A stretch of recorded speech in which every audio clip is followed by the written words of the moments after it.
Bismillahirrahmanirrahim. Assalamualaikum warahmatullahi wabarakatuh.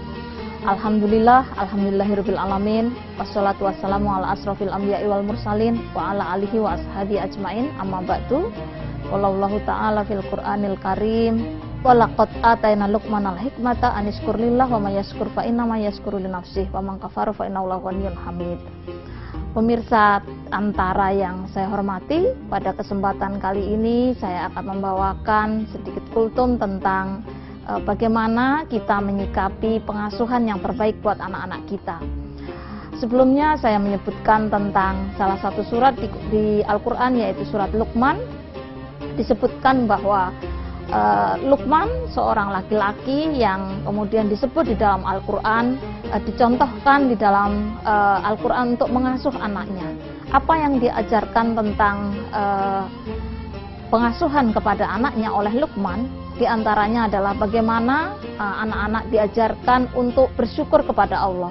Bersyukur kepada Allah dalam hal ini sebenarnya adalah puncak dari pengasuhan itu sendiri. Kenapa? Karena sesungguhnya di dalam surat berikutnya juga disebutkan la tusyrik billah, jangan menyekutukan Allah. Puncak dari apa yang kemudian disebut dengan bersyukur kepada Allah itu adalah buah dari bagaimana kemudian orang tua mengajarkan tentang bagaimana tidak menyekutukan Allah, bagaimana beriman kepada Allah. Beriman ini bukan hanya mengajarkan sesuatu yang abstrak, tetapi bagaimana kemudian mendekatkan Allah Sang Pencipta kepada kehidupan anak sehari-hari. Ini penting karena Tuhan mungkin bagi anak sangat abstrak, tetapi kita mendatangkan bahwa segala perilaku kita itu ada yang mengawasi. Segala ciptaan yang ada di dunia adalah ciptaan Allah Subhanahu wa Ta'ala. Kebesaran Allah itulah yang kemudian kita ajarkan kepada anak-anak kita. Selain tentang akidah, tentu tuntunan beribadah menjadi bagian penting. Beribadah tidak hanya bagaimana praktek ibadahnya, tetapi bagaimana kemudian makna ibadah itu sendiri. Ketika sholat, kita diajarkan bahwa kita harus menghargai sesama, karena sejatinya di depan Allah itu semua adalah sama. Misalnya ketika kita bersujud. Ketika kita bersujud sebenarnya kita sedang mengajarkan bahwa tidak ada orang yang paling mulia kecuali orang yang bertakwa. Mau presiden, mau siapapun yang ada di dunia ini, ketika sujud itu berarti kita meletakkan wajah kita di lantai, di tanah yang sama tingginya siapapun mereka. Ini adalah mengajarkan tentang kesetaraan dan makna ibadah itu sendiri. Begitu kita sholat dan salam, maka sesungguhnya kita menyapa orang lain. Ini yang kemudian penting untuk kita ajarkan kepada anak-anak kita.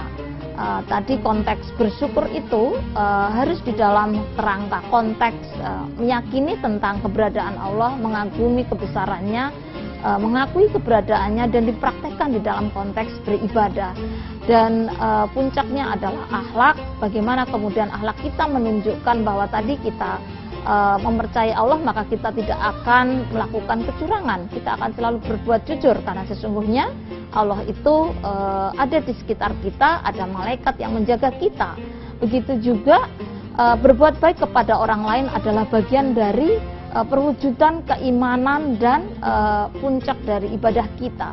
Kita berbuat baik itu adalah bagian dari perwujudan keimanan dan keislaman kita. Dan ketika di dalam surat ini menyebut tentang bersyukur, bersyukur itu sesungguhnya adalah bagaimana kemudian kita menerima apa yang telah diberikan oleh Yang Kuasa, oleh Allah Subhanahu wa Ta'ala, setelah kita melakukan upaya-upaya yang terbaik. Penciptaan manusia sejatinya tidak membedakan laki dan perempuan, termasuk bagaimana kita memperlakukan anak laki-laki dan perempuan. Tadi mengajarkan tentang bersyukur, tentang keimanan, tentang ibadah, tentang akhlak, berlaku sama bagi anak-anak laki-laki maupun anak-anak perempuan. Dan saya kira Luqman menjadi contoh di dalam konteks pengasuhan, karena Luqman seorang laki-laki dalam konteks patriarki di Indonesia, biasanya yang menjadi tulang punggung utama pengasuhan itu adalah ibu. Tetapi di dalam surat ini menunjukkan bahwa sebenarnya ayah pun punya kewajiban yang sama untuk melakukan pengasuhan. Sebagaimana juga ketika kita berdoa, Rabbi firli wali walidayya warhamhuma kama rabbayani, sebagaimana mereka berdua mengasuh dan mendidik kita. ini menjadi bagian yang penting di dalam konteks kita sejatinya mengajarkan anak-anak kita. Tadi puncak syukur itu berarti puncak kepasrahan, mengajarkan kita dari keimanan, kemudian bagaimana praktek ibadah dan maknanya, bukan hanya menyuruh sholat misalnya, tetapi apa makna sholat, apa makna puasa, dan apa makna ibadah terhadap sesama, misalnya muamalah misalnya. Itu menjadi bagian penting yang kita ajarkan, sehingga kemudian dari situ puncak dari keimanan dan keislaman itu adalah bagaimana kemudian kita mengajarkan anak-anak kita bersyukur. Dan di dalamnya pengasuhan sekali lagi tidak hanya menjadi kewajiban ibu, tetapi juga ayah. Dan ini sangat dicontohkan di dalam surat Luqman ini, sekaligus juga bagaimana Rasulullah mengajarkan mengasuh itu menjadi kewajiban kedua belah pihak, baik ayah maupun ibu. Di dalam konteks anak, di dalam sebuah ayat juga disebutkan kenapa anak ini menjadi penting, karena sebenarnya walyakhshal ladzina law taraku min khalfihim dzurriyyatan dhi'afan. Jangan kemudian kalian meninggalkan generasi yang lemah, karena sejatinya ketika kita meninggalkan anak-anak dalam generasi yang lemah, kita akan kehilangan banyak hal, baik untuk pribadi maupun kelompok maupun bangsa dan negara ini. Secara keluarga tentu kita berharap anak-anak kita menjadi qurrata ayun kita, menjadi penenang hati kita, karena sejatinya prinsip kehadiran anak adalah sebagai nikmat, sebagai karunia dari Allah Subhanahu wa taala. Ketika kemudian ini kita jadikan sebagai sebuah nikmat, maka sesungguhnya sebagai qurrata ayun, sebagai zinatul hayati dunya atau perhiasan dunia kita, maka sesungguhnya kita sedang mengajarkan bahwa anak-anak kita ini sangat penting di dalam konteks apa yang kita sebut anak sebagai amanah. Dan ketika kelak kita menua begitu ya, sesungguhnya di dalam Al-Quran juga disebutkan wahabli miladunka waliya. Anak-anak kita diharapkan menjadi generasi yang menjaga kita, menjadi wali-wali kita ketika kita sudah renta. Itu kenapa kemudian jangan sampai kita meninggalkan generasi yang lemah, karena sesungguhnya anak-anak kita adalah qurrata ayun, anak-anak kita adalah penyejuk hati kita, anak-anak kita adalah masa depan kita, dan sekaligus juga menjadi perhiasan dunia. Prinsip dasar tentang anak ini tentu sekali lagi peran orang tua menjadi penting, karena sesungguhnya kullu mauludin yuladu alal fitrah, setiap kelahiran itu adalah fitrah. Fa'abawahu yuhawidanihi au yunasironihi au yumajjihanihi. Disitulah sebenarnya orang tua memiliki peran yang sangat penting, bagaimana kemudian anak-anak ini penting untuk dijaga. Dan ketika kita menjaga anak-anak kita, sesungguhnya tantangan dan hambatan itu menjadi sangat berkurang. Pemirsa, antara yang saya hormati, dengan menyadari bahwa anak-anak kita, baik anak-anak biologis maupun anak-anak sosial yang ada di sekitar kita, bahwa mereka itu sangat penting, bahwa kita harus selalu mengingatkan kepada para pemegang kuasa asuh, para orang tua, kemudian wali yang mungkin menjaga anak-anak ini, maka sesungguhnya kita sedang menyelamatkan masa depan kita. Kita penting untuk menjaga mereka dengan penuh kasih sayang, tidak hanya oleh ibunya tetapi juga oleh bapaknya dan juga oleh orang-orang di sekelilingnya, sehingga kemudian anak-anak memiliki lingkungan yang baik, selalu diingatkan tentang keimanan, selalu diingatkan untuk beribadah dan memaknai apa ibadah itu, kemudian berakhlak, dan saya kira puncaknya adalah berserah diri dan senantiasa berbuat baik, karena kita tidak pernah tahu bagaimana kemudian akhir dari kehidupan kita. Menabung amal soleh termasuk menabung dalam konteks mendidik anak-anak kita.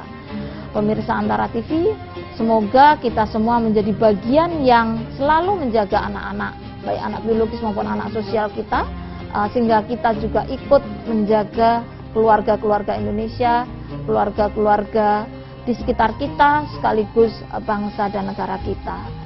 Semoga anak-anak terlindungi. Akhirul kalam, billahi taufiq wal hidayah. Wassalamualaikum warahmatullahi wabarakatuh.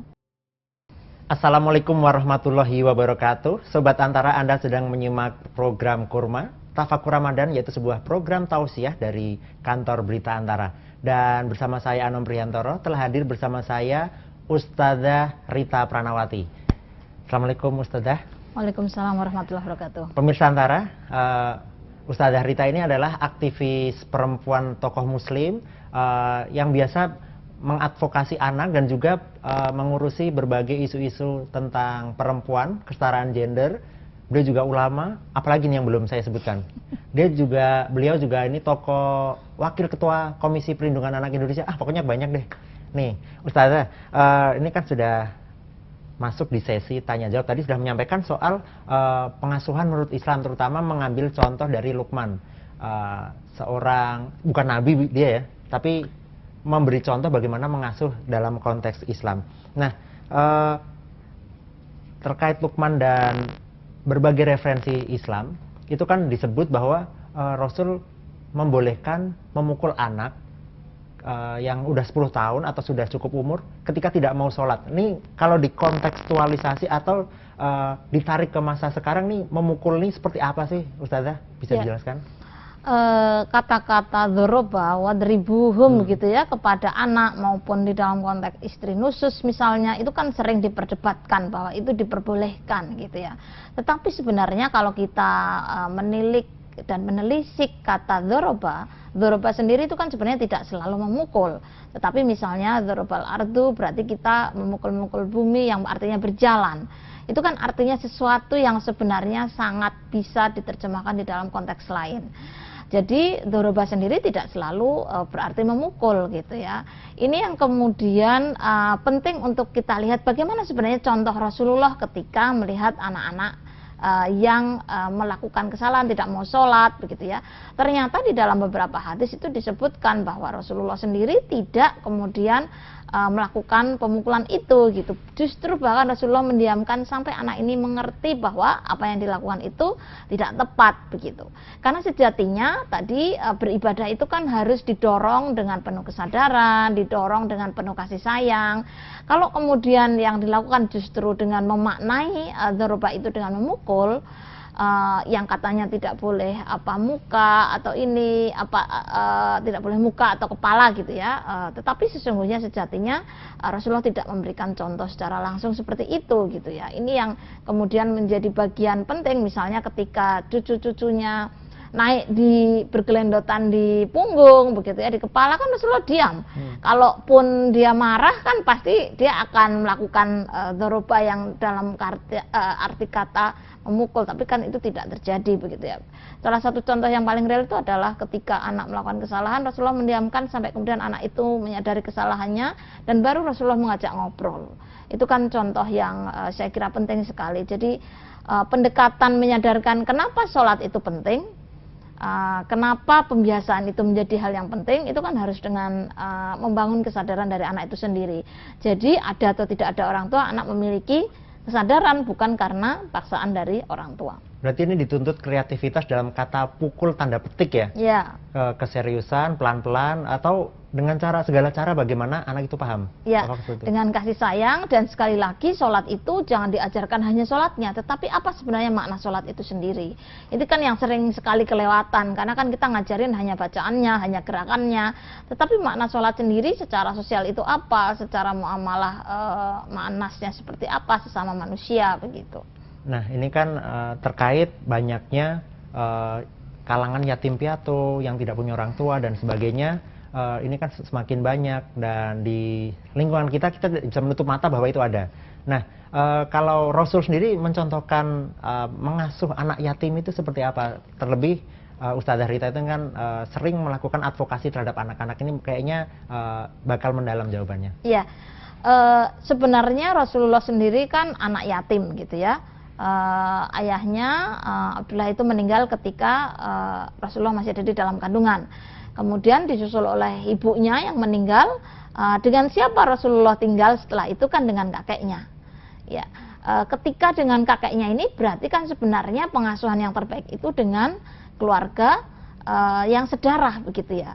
Dan itu sebenarnya juga diadopsi di dalam hukum Indonesia. Kemudian juga ketika kakeknya Abdul Muthalib meninggal, maka kemudian itu dititipkan ke pamannya sampai dewasa, bahkan ketika menjadi rasul kan. Ini berarti sekali lagi pengasuhan anak yatim itu sebaiknya memang dengan keluarga sedarah.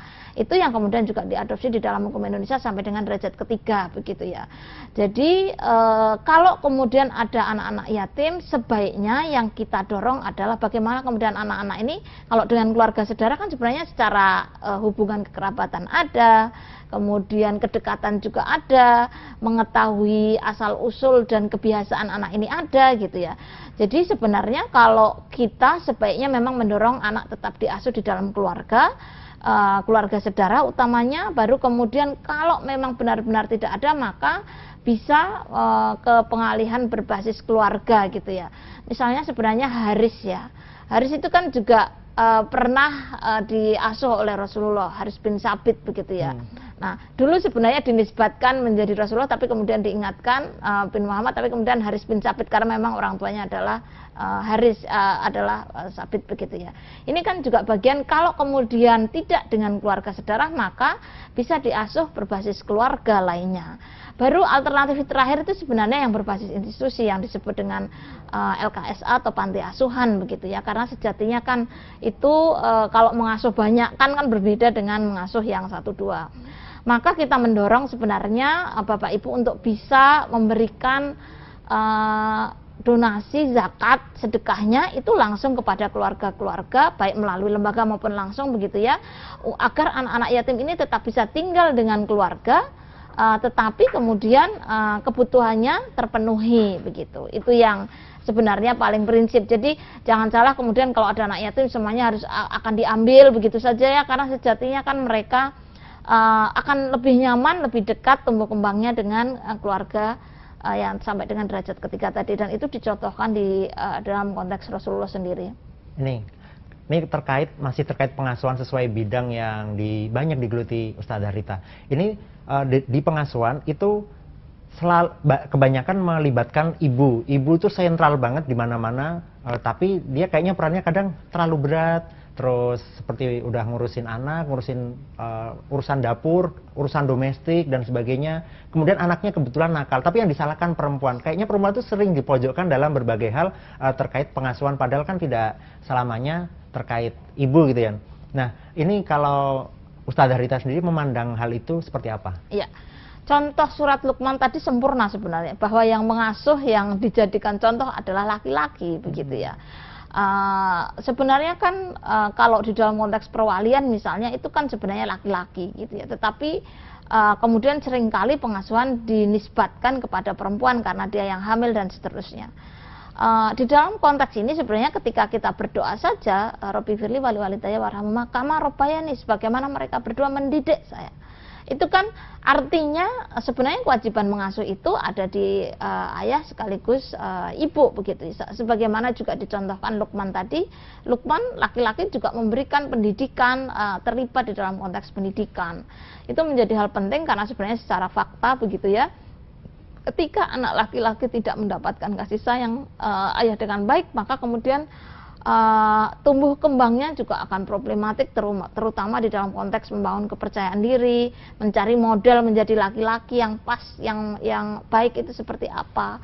Itu kenapa kemudian sebagian anak kemudian ada di lembaga pembinaan khusus anak atau dalam tanda petik penjara anak itu ya. Itu yang sebenarnya ada problem di konteks pengasuhan, terutama kehadiran ayah. Dan sepertinya karena keterbatasan waktu kita harus mengakhiri diskusi ini di sini ya Ustadzah Rita. Dan Sobat Antara terus simak program Ramadan Kurma Tafakur Ramadan di portal antaranews.com. Dan Sobat Antara jangan lupa juga untuk selalu menyimak berita-berita cepat, akurat dan penting di antaranews.com, dan juga konten-konten yang menarik dan edukatif di channel YouTube Antara TV Indonesia. Demikian, Assalamualaikum warahmatullahi wabarakatuh.